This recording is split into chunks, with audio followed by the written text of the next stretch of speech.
అందరికీ నమస్కారం. ముఖ్యంగా నిజామాబాద్ జిల్లా మున్నూరు కాపు ముద్దు బిడ్డలందరికీ అభివాదం.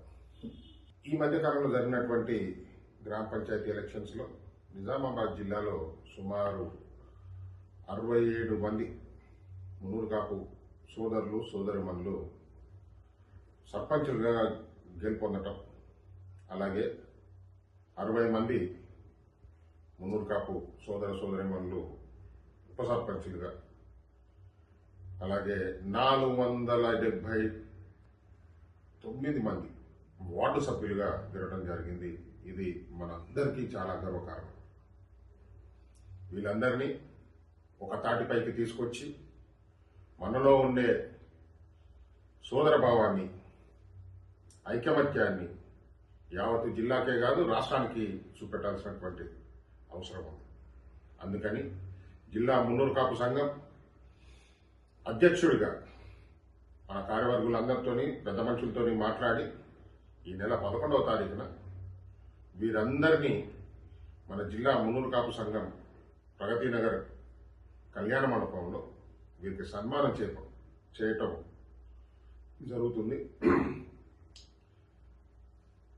ఈ కార్యక్రమం ఉదయం 11ంటికి నిజామాబాద్లో ఉండే ఆర్ఆర్ చౌరస్తాలో గల శంకర్ భవన్ స్కూల్ నుండి ప్రారంభించి Nehru park, bus stand, railway station మీదుగా, మున్సిపాలిటీ మీదుగా మున్నూరు కాపు సంఘానికి చేరుకుంటుంది.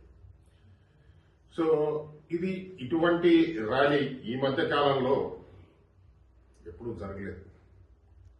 సుమారు 4.5 లక్షల మంది ఓటర్లు ఉన్నటువంటి నిజామాబాద్ పార్లమెంటు సెగ్మెంట్ ప్రతి మున్నూరు కాపు సోదరుడికి, ఎస్పెషల్లీ యూత్ అందరికీ నేను చేతులు జోడించి విజ్ఞప్తి చేస్తాను. యావత్తు భారతదేశంలో బీసీ నినాదం నడుస్తున్న ఈ తరుణంలో నిజామాబాద్ జిల్లాలో ఉండే ప్రతి మున్నూరు కాపు ముద్దుబిడ్డ ఈ పిలుపుకు స్పందించి దయచేసి మీ దగ్గర బైక్ ఉన్నా, కారున్నా మన ప్రజాప్రతినిధుల్ని మనమే గౌరవించుకోవాలి. దయచేసి మీరందరూ ఆదివారం నాడు మీ అందరికీ సెలవు దినం, తప్పకుండా ఈ భారీ ర్యాలీలో మీరు పాల్గొని విజయవంతం చేసి ఈ గెలిచినటువంటి సర్పంచులే కానీ, ఉప సర్పంచులే కానీ, వార్డు మెంబర్లే కానీ వీరందరికీ మేమున్నాం మీకు అనే మనోధైర్యాన్ని మీరు చేకూర్చి వారి అడుగుజాడల్లో ఈ రోజు ఉన్నటువంటి యూత్ కూడా నడిచి చదువుకున్న వారు చాలా మంది ఇంజనీర్లు ఉన్నారు, గ్రాడ్యుయేట్స్ ఉన్నారు.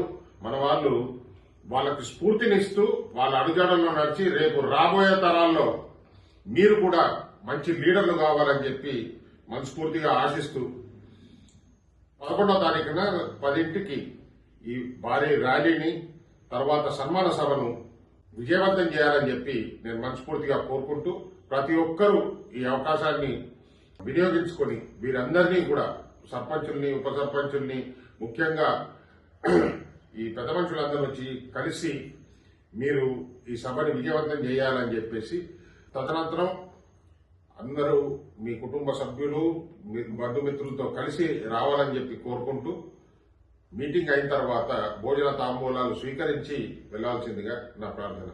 ఇట్లు మీ ధర్మపురి సంజయ్ శ్రీనివాస్, నిజామాబాద్. Thank you.